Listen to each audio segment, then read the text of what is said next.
Hello and welcome to episode 2 of The Listening Room.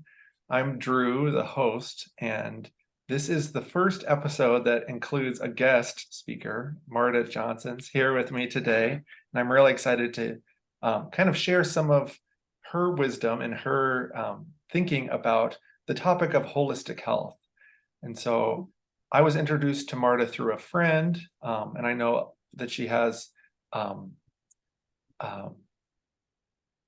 she has a background that I'm going to invite her to share with you. So Marta, why don't you tell us a little bit more about who you are and what you do? Thanks for being here today. Oh, thank you for having me. I'm so excited to talk about anything related to healing with you, Drew. So I'm a pianist and an IFS practitioner, which is internal family systems. It's a therapy model. And I'm an aura mediator. So that's working with energy. And I got into the healing world because I had a huge crisis of performance anxiety. I was working as a pianist for many years and was trying to do some healing for my shoulders and quickly realized that my shoulder tension and pain was just holding down so many feelings. So I was like, oh, well, let's just let the feelings out. And what came out was just this roaring blast of anxiety. So that led me on the path of finding many things, and IFS and aura transformation have been two of my favorites. So now I use them as a healer. That's great to hear. Can you tell me more about how how you kind of transition from exploring those topics to then becoming a practitioner, um, supporting others? Well, yeah, I mean, I tried a lot of things when my anxiety came out and learned a lot of things about how to deal with performance anxiety, which was super helpful for my music making. And one of the things I found was an IFS practitioner. And it was this interesting dance of like, I really like this. I want more of it. And then I was like holding back. I'm not sure. And then I just kept being drawn to it and just being compelled to go explore it more. It was the first time, one of the mottos of IFS is all parts are welcome. And it was such a sigh of relief for my whole being to be like, oh, I get to bring everything to these sessions, including I remember one time my coach said, I said, I'm sorry, I'm out of sorts. I'm rather grumpy. And she said, oh, well, could we just welcome those grumpy parts? And I was like, what? And it was so wonderful to be able to welcome every aspect of me from the anxiety, which I was there to work on, and the grumpiness and depression and anger. I mean, all the things that live inside any human being. And so as I was having sessions with her and being mentored by her, I just kept feeling like I want more and more and more of this. So the natural next step was to go to the training, and it was fabulous. I loved it. And then I did a level 2. And yeah, so that was how I launched into that. Great. I remember hearing about IFS myself, and um, I think at that time, this is maybe 2019 or 2020, I was telling people my story of how I went to medical school and I was really interested in healing and kind of from a bigger perspective and maybe kind of a naive perspective. Um, my focus really on human potential and how we can like maximize our health and maybe even use the word like spiritual, like spiritual wellness, or like what is our purpose. um, Really felt like kind of a mismatch with like the medical training and like the medical infrastructure that I work within. And so I just remember people being told about IFS, and as you said, like all parts are welcome, and like this distinguish um, the way they distinguish those parts that come from that we might describe as our ego, parts of ourselves that are not, our highest capital S self. And Mhm. I think there's like an important way that distinguishing between those parts of ourselves that are not our highest self, and then that who that capital S self is that we come back to. There's something about that for me makes it kind of different than, and to my mind, holistic. Do you think you could say more about the capital S self and also the other parts? Yeah. Well, I love that you're bringing up the concept of ego because, in a lot of healing and spiritual communities, there's like a real poo-pooing of that's coming from your ego and like don't come from that place or don't let that aspect of you be at the forefront. But in IFS, we can know that those parts who might be considered the ego parts have a really positive intention for us, and they know something, they have wisdom, and they're trying to achieve certain things for your life. So, for example, an ego part, like in my case, being a performer, it might be like, I want to be on a big stage. I want to be working with the best companies. Well, that may seem like it's leading from my ego, but when we get to know those parts, we understand the underlying reasons. So, um, the higher elevated reason is this love of music and wanting to be involved in really high quality music. And then the more shadow side of that is wanting to fill that void of where I don't feel special and wanting to help me feel special. And those parts have been trying to go about meeting that need of needing to, both needs really, needing to feel special and needing to engage in music that's really wonderful. But those parts are one part of our personality. They're not the entirety of us. And as you said, there's this bigger thing, the capital S self, that some people might call your soul. It might be the essence of you, the internal part of you, whatever you want to relate to it. But that part of you, that aspect of you is so much bigger than any one part. And it can be with anything in you. And it can be with and witness anything you have gone through and um, any experiences in your life, whether they've been, the most horrendous, painful experiences, all the way up to the really wonderful experiences. And it is this witnessing from your own self energy that leads to wonderful ways of healing. And this is just one way to do healing. But there's this magic of having enough self energy that you can really be present with any part and be with what is in this moment.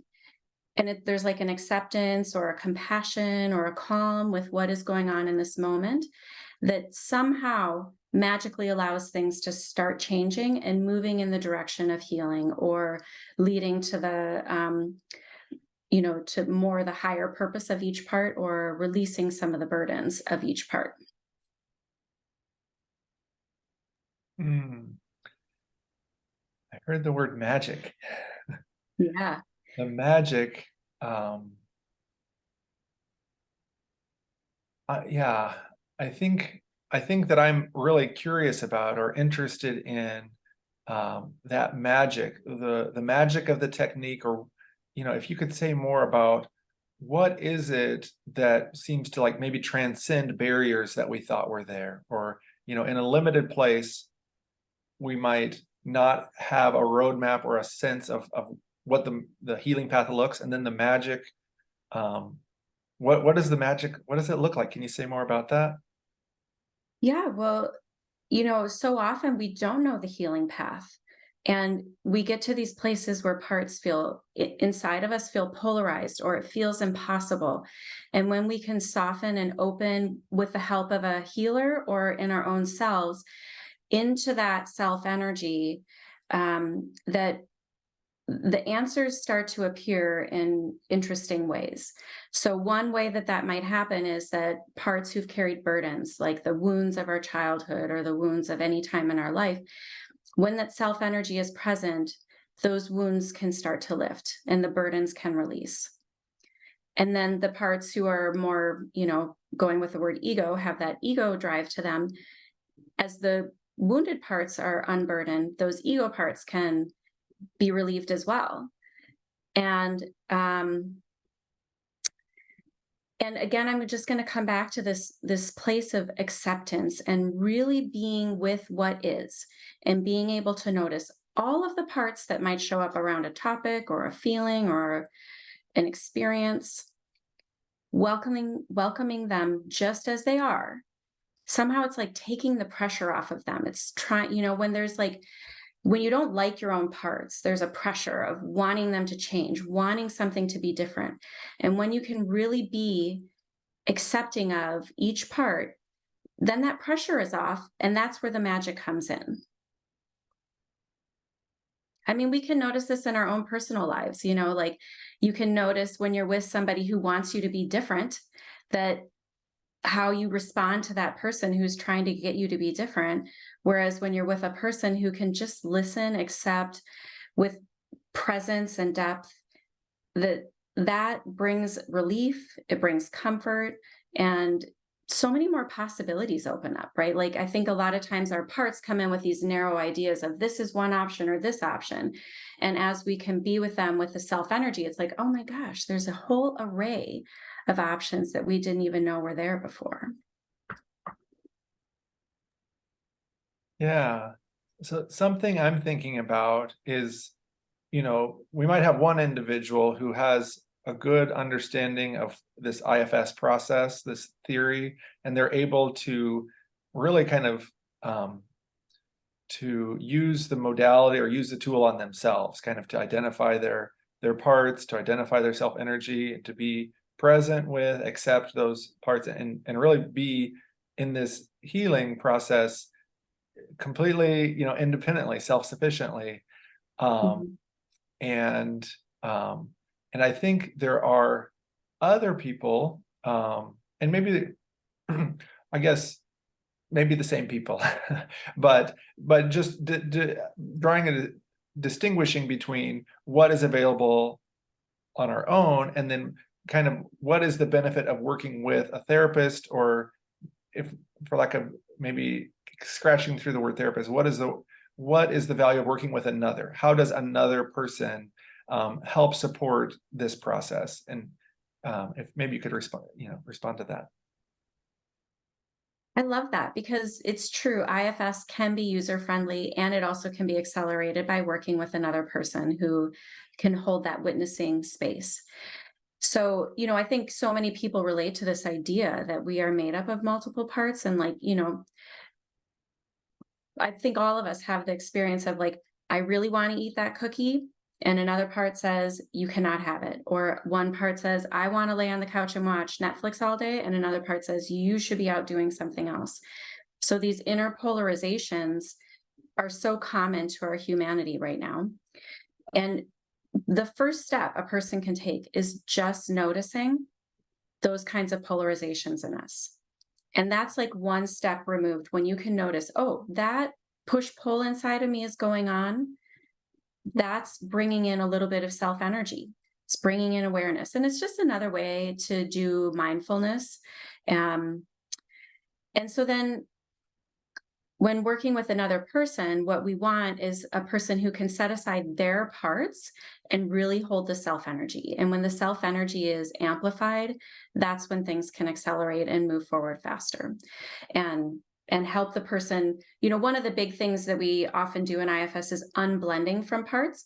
So that can look like anything from welcoming the whole part into the body and just knowing that that part is taken over, or it can be steps of like drawing the part or having a puppet or stuffed animal for the part, or giving it a particular kind of vocalization or a particular movement. Those are all ways to know the part is not the whole person, and to give it more specificity and relate to it with more self energy. And an extra person is just going to make it easier to relate to it as a part rather than like so much, when I work with people, it's like you get close to a part that's feels essential to the person, and all of us have these parts and we say, that's just me. I'm a performer, I'm a pianist, that's just me. But really, when we have that extra person, it helps us unblend and know that's just one aspect of my personality, maybe super important to me, maybe representing my values, but it's not the entirety of me. Yeah. I love to know that you're a pianist as well, and that creativity feels to me, it feels like there's this interrelationship between the healing arts and our creativity. Um, I wonder if there's more you want to say about the role you see for creativity, like the relationship between creativity and healing. Well, I know in myself, there's like a particular openness that I need to feel in my body, where there's more energy flowing, and that energy flow feels good. And to me, when there's energy flowing, that's a sign of health in some way. So, it may not be the whole person that's flowing with energy, but the more we can hone in on the ways that bring that energy flow, I think that is, gives us information about how to have more health, spread that health in our body. So like it starts and creates, if creativity is easy for you, how to open to that kind of energy and connection to, I believe that we connect to a bigger source that is the creative force, so that we're partnering and working with another force, and that can be applied to anything where we feel stuck. And sorry, one more thing I want to say, that I think that we are designed to have a give and take, like generate ideas to put out there. We're giving out, and then we need to receive. And so, when creativity is happening, that's part of the generative process. And then we need to notice, where is it getting stuck and hung up? Is it in the receiving aspect? Is it in what phase in the creative process do we get hung up on? I mean, all of us have a spot that we tend to get tight. So then we can bring a little bit more healing or openness to that aspect too. Yeah, I feel like that sort of brings us back to the where we started, and I'm wondering what you were noticing with some of the tension in your body and the way it was affecting your performance as you started learning more about things like IFS and oral aura transformations. What has happened with your body and your performance, your life as a performance artist or a pianist? Yeah, well, just making music in general is so much more fun now. Sometimes I just sit down and play notes and just listen to the vibration and feel that in my body. And that's just fun. Whereas 10 years ago, I would have been like, thought that was so boring. And so to just slow down and notice the vibration is great. And then getting to perform in front of people, it feels special now. Even the more mundane things, it's special. It's like it's part of that giving and receiving process, and that's part of my sharing, is being able to perform in front of people physically. I'm not done figuring out the shoulder stuff, but it's getting better all the time, and I'm always finding new ways to deal with it. But there's more relaxation in my body, and which brings more nuance to my sensation at the piano. It's also part of the reason my shoulders can relax more now is because I know how to ground, and I know how to be connected to the earth and bigger forces around me. So it's not all on my shoulders, literally, right? Like that's how it felt, is it was all on my shoulders. And then it would just be so much energy and stuckness there. And now I'm sharing it with forces that are bigger than me. And that's just magical. It's partnering, with spirit, with earth energy. And then when I'm with collaborators, it's partnering with them in that mix too. Great. So something I'm been thinking about is my own role of like, how do I bring more of the energy I want into the world? How do I amplify the things that are already happening? And so, when I see like the work that you're doing, and see it as such, just aligned with helping people, connect to their spirit and move in a good direction. I want those gifts to connect with more people, and so I am curious, the because there's a lot of people like us who have these good ideas, and we have the ways that we're putting ourselves out there. And I'm wondering about the ways you've already developed of sharing your gifts with others, including things like your website, how you develop that, and also like the current offerings that you have. Thanks, Drew. Yeah, my website is innerartistry.space, and I work one-on-one with people both in music coaching and in IFS coaching. And then in aura transformation, which is maybe a topic for another day. So all of those can be done one-on-one. And then if people are local in Chicago, I host a group once or twice a month in my house called a repertoire rally.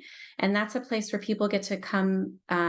We do a grounding meditation together, and then people get to share for 20 minutes whatever they're working on musically or artistically. They get a chance in the spotlight. And that is a fantastic place to try out new repertoire, audition material, or just sometimes people just come and they're like, I am just going to have fun to make music. I tend to be in the circles of classical musicians. And so there's like a lot. For some people, the joy has been taken out, because of all the grind or the pressure or the whatevers. Um, and then finally, right now, I am experimenting with a free Friday offering that we gather for an hour. We set intentions, do a little meditation, and then we go off and do our projects while maintaining our Zoom connection. And it's a way to maintain the energetic connection while we are working in our projects. And then we come back at the end of the hour. And so far, it's been great. People, not everybody is a musician. Some people are working on life plans, and some people are working on scheduling and different stuff, and then creative projects too. But that's been a fun new thing to explore. You can find that on my website too. I love those repertoire rallies. It feels almost worth it to make I think it might be worth it someday, not almost, but it might be worth it to come visit Chicago for that. The performing arts has been a big part of my path too. And I'm doing a Tuesday night cabaret The class. nice stuff. Oh, yeah, we're getting a little pause delay, but I think it's still recording on my device here. We're just about to wrap up. I think given the delay, I'm going to just draw this session to a close. We were close. And thank Marta for her time, and thank you for your attention listening to this conversation. My goal as the host of this podcast is to continue conducting these interviews to amplify voices like Marta's. So thanks again for listening, and until next time.